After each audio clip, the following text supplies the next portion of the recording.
Ada 3 macam di sini wasiat atau testamen. Yang pertama disebut open bar testamen, yaitu testamen yang dibuat oleh seseorang notaris.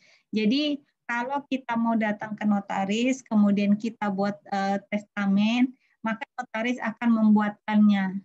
Kita tinggal kemukakan aja apa yang kita kehendaki, apa yang kita inginkan setelah kita meninggal dunia kepada notaris terhadap harta kita bagaimana. Jadi nanti notarislah yang akan membuat, menyusun, kemudian di sini ketika sudah selesai akan ditandatangani dan harus dihadiri oleh 2 orang saksi. Jadi harus ada 2 orang saksi untuk menyaksikan. Karena ingat, dalam hukum acara 1 saksi bukan saksi. Jadi harus 2 minimal. Ulus testis, nulus testis, minimal 2 orang. Jadi harus ada 2 orang. Nanti notaris ini akan menunjuk 2 orang untuk menjadi saksi.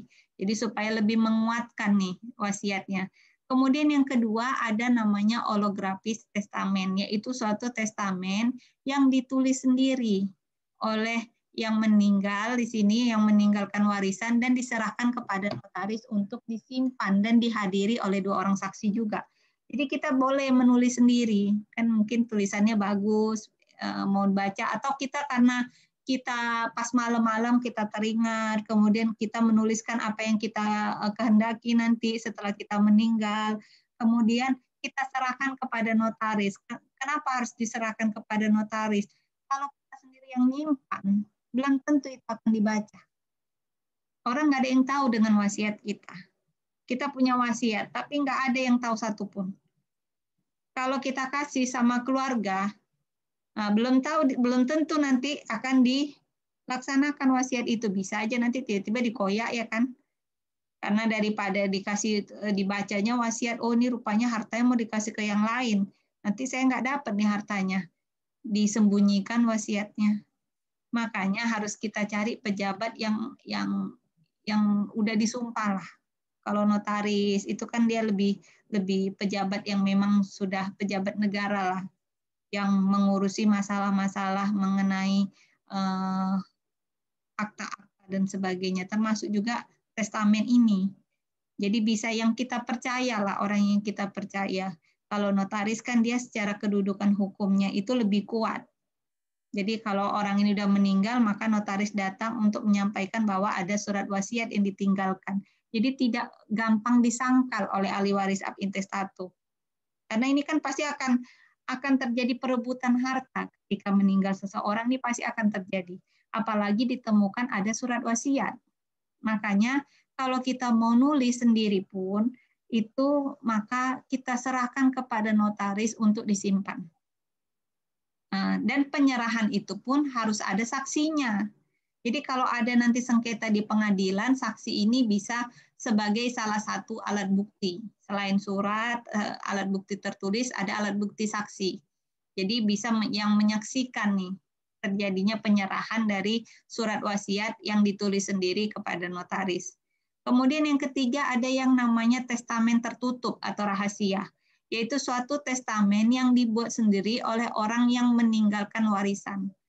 Jadi tetapi tidak diharuskan menulis dengan tangannya sendiri.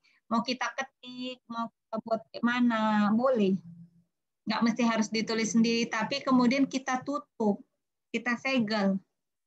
Yang notaris pun mungkin nggak tahu isinya apa. Kita mau kasih kejutan nih. Ya kan, jadi kita buat, kita tutup, kemudian kita simpankan ke notaris. Nah, kalau dia berupa testamen tertutup, maka harus lebih banyak saksinya, 4 orang dihadiri. Karena ini sama sekali notaris pun nggak tahu isinya, nggak boleh dibukanya. Nah, jadi dia tidak boleh membuka, sehingga harus dihadiri oleh 4 orang saksi terhadap testamen tertutup. Ini namanya rahasia. Kalau namanya rahasia berarti nggak boleh ada orang yang tahu. Nah, itu dia kalau untuk jenis wasiat yang namanya testamen tertutup. Jadi terserah mau pilih mana, apa yang dikehendaki si yang meninggal atau yang akan meninggalkan harta ketika dia sudah meninggal dunia bisa dilakukan melalui pemberian surat wasiat. Jadi tadi ada 2 macam surat wasiat, bisa dengan alas hak umum, bisa dengan alas hak khusus. Alas hak umum itu disebut abstelling, alas hak khusus itu disebut dengan legat. Kemudian penolakan wasiat. Jadi terhadap legataris, undang-undang tidak menyebutkan mengenai penolakan wasiat. Kalau ahli waris ab intestato itu kan boleh menolak warisan. Tapi untuk wasiat ini tidak ada disebutkan oleh undang-undang. Sehingga kalau memang mau ditolak wasiatnya, cukup memberitahukan kepada ahli waris pelaksana wasiat. Jadi apabila tidak ada yang ditunjuk, maka ahli waris yang ada adalah pelaksana wasiat. Nah, jadi kalau ada misalnya apa ya cukup kasih tahu, udahlah saya nggak usah terima hartanya, ambil aja buat yang lain misalnya. Atau saya nggak bisa menjalankan nih wasiatnya. Jadi itu cukup diberitahukan. Jadi boleh aja ditolak. Sama juga kayak ahli waris ab intestato kan boleh menolak kedudukannya sebagai ahli waris. Kemudian pencabutan antar wasiat. Jadi pencabutan itu bisa dilakukan yang pertama atas kehendak pewasiat. Kapan aja dia mau cabut boleh. Nggak ada batas waktunya. Sepanjang dia masih hidup ya. Kalau udah meninggal ya nggak bisa lagi dia cabut. Jadi kalau sepanjang dia masih hidup dia bisa mencabut atas kehendaknya. Kemudian dapat terjadi secara tegas dengan akta, yaitu dibuat suatu akta baru misalnya. Atau dibuat akta yang lain. Atau secara diam-diam dengan membuat testamen baru yang bertentangan dengan testamen lama. Jadi ada 2 testamen nih yang dibuat, berarti yang dilihat tanggal yang paling baru. Kalau ditemukan 2 surat wasiat yang dibuat, maka dicarilah surat wasiat yang terbaru. Nah, itu namanya pencabutan secara diam-diam. Kemudian terbukti dari perbuatan testatur. Misalnya ini ada perbuatan yang termasuk yang onwardi, maka surat wasiat itu bisa dicabut. Kemudian testamen batal jika pelaksanaannya tidak mungkin. Saya akan ngasih harta saya kalau matahari terbit dari barat ke timur. Nah, itu kan sekarang nggak mungkin pelaksanaannya, mau tunggu sampai kapan? Nah, tunggulah sampai kiamat berarti ya kan, ngapain lagi hartanya? Nah, jadi hal-hal yang kayak gitu, yang pelaksanaannya tidak mungkin, maka itu bisa menjadikan pencabutan surat wasiat. Nah, tapi kalau misalnya saya akan memberikan harta saya kalau anak perempuan saya dinikahi, nah itu masih bisa ya kan? Nah, misalnya ini memang sama-sama belum ada pasangan, jadi penyerahan harta itu boleh kalau misalnya anak perempuan ini anak perempuannya satu-satunya mungkin dinikahkan atau dinikahi oleh seseorang yang dia mau. Kalau enggak berarti dia nggak dapat hartanya, gitulah. Itu masih mungkin, tergantung orangnya, masih ada faktor orang ini mau atau tidak. Kalau enggak ya berarti nggak dapat, tapi masih mungkin pelaksanaannya. Nah, jadi hal-hal yang kayak gitu itu masih mungkin. Kemudian ada yang namanya fideikomis, yaitu fideikomis dalam hukum waris terdapat istilah fideikomis, itu pemberian warisan kepada seorang ahli waris. Dengan ketentuan ahli waris itu diwajibkan menyimpan warisan itu setelah lewat waktu tertentu, ahli waris itu meninggal, warisan itu harus diserahkan kepada orang lain. Jadi kayak warisan berantai. Nah, inilah yang tidak boleh, dilarang oleh pasal 879 fideikomis ini. Jadi apa yang dikehendaki ya sampai berhenti di satu orang aja. Nggak boleh kita harta ini kayaknya kita nggak mau lepas. Jadi misalnya kita udah serahkan, tapi setelah dia meninggal harus diserahkan kepada si A. Jadi kita buat lagi nih. Kita menyusun rencananya sampai panjang. Nah itu namanya fideikomis. Apa yang kita kehendaki. Misalnya pertama kita serahkan kepada si A harta ini. Nanti si A meninggal, maka si A harus menyerahkan kepada si B. Ketika si B meninggal, si B harus menyerahkan kepada si C. Nah, itu yang nggak boleh. Karena kan pada saat seseorang itu meninggal, hartanya itu udah bukan milik dia lagi, tapi udah berpindah. Nah, makanya yang berantai itu syarat yang seperti itu tidak boleh. Jadi, yang diperbolehkan hanya fideikomis residio, yang menetapkan jika masih ada sisa harta maka sisa harta itu harus diwariskan lagi kepada orang lain yang ditetapkan dalam testamen. Tapi kalau nggak ada sisa hartanya ya habis, ya nggak bisa diwariskan. Nah, jadi ini yang terkait dengan fideikomis. Kemudian ada yang dikenal dengan ini legitim porsi yang tadi kita cerita, bahwa bagian mutlak yang dilindungi oleh undang-undang terhadap ahli waris ab intestato. Jadi legitim porsi adalah suatu bagian dari harta peninggalan yang harus diberikan kepada ahli waris yang berada dalam garis lurus menurut undang-undang. terhadap bagian mana sih yang meninggal tak diperbolehkan menetapkan sesuatu baik selaku pemberian yang masih hidup maupun selaku wasiat. Jadi ada yang ahli waris dalam garis lurus, dia lurus ke bawah dan lurus ke atas yang bisa memperoleh perlindungan. Berarti yang ke samping enggak. Yang lurus ke bawah itu misalnya anak dan keturunan. Lurus ke atas itu orang tua, sampai lurus ke atas kan. Nah, jadi saudara enggak. Saudara kan ke samping, dia tidak punya legitim porsi. Nah, jadi bagian mutlak terhadap anak nih.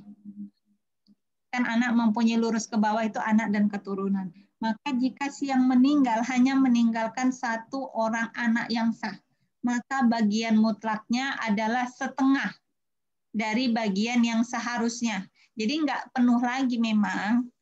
Jadi kalau dia anaknya cuma satu, maka anak itu punya bagian mutlak atau legitim porsinya setengah dari seluruh harta, dari bagian yang seharusnya.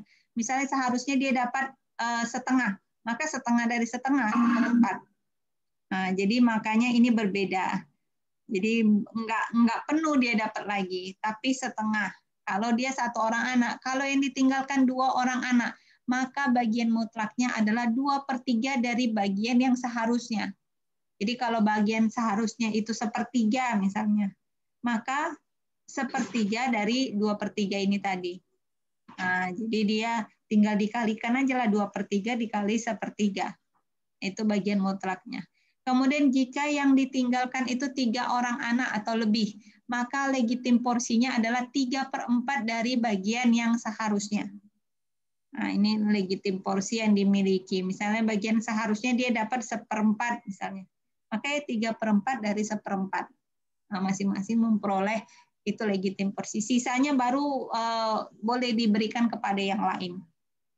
Yang sesuai dengan ada surat wasiat. Tapi ingat, legitim porsi ini boleh dituntut, boleh enggak. Namanya hak waris.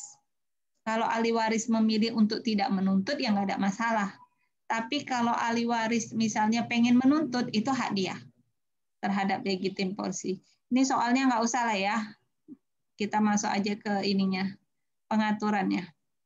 Nanti kalian kerjakan aja sendiri soalnya, karena ikuti aja ketentuannya. Kemudian dalam garis lurus ke atas. Jadi ahli waris dalam garis lurus ke atas itu punya legitim porsi, yaitu berapa banyak? Setengah dari apa yang menurut undang-undang menjadi bagian tiap-tiap mereka. Jadi garis lurus ke atas itu kan termasuk yang golongan 2. Orang tua, bapak, ibu. Golongan 3, kakek, nenek. Golongan 4 enggak. Golongan 4 ke samping. Golongan 2 yang saudara pun tidak. Karena dia enggak lurus ke atas. Jadi yang lurus ke atas itu yaitu bapak, ibu, kakek, nenek, dan seterusnya. Itu punya legitim porsi. Jadi bagian mutlaknya berapa? Setengah dari apa yang menurut undang-undang menjadi bagian tiap-tiap mereka. Kemarin kita ada cerita berapa bagian mereka, ya setengah dari bagian itu. Nah, jadi kalau mereka mendapatkan, jadi setengah dari bagian yang seharusnya dia peroleh. Itu untuk garis lurus ke atas. Kemudian bagian mutlak anak luar kawin juga punya. Nah, kemarin kita ada cerita anak luar kawin. Jadi anak luar kawin mempunyai bagian mutlaknya adalah setengah dari bagian yang seharusnya menurut undang-undang sedianya dia warisi. Kalau kemarin kita cerita sedianya dia mewarisi 1/12, berarti setengah dari itu. Setengah dari 1/12. Kalau dia mewarisi dengan golongan 3 misalnya, atau golongan 2, itu kan berbeda. Dia dapat setengah dari seluruh harta, ya setengah dari setengah bagian yang seharusnya. Itulah bagian mutlak. Jadi bagian mutlak ini melindungi bagian terhadap anak-anak yang luar kawin dan anak dalam garis lurus ke atas dan dalam garis lurus ke bawah.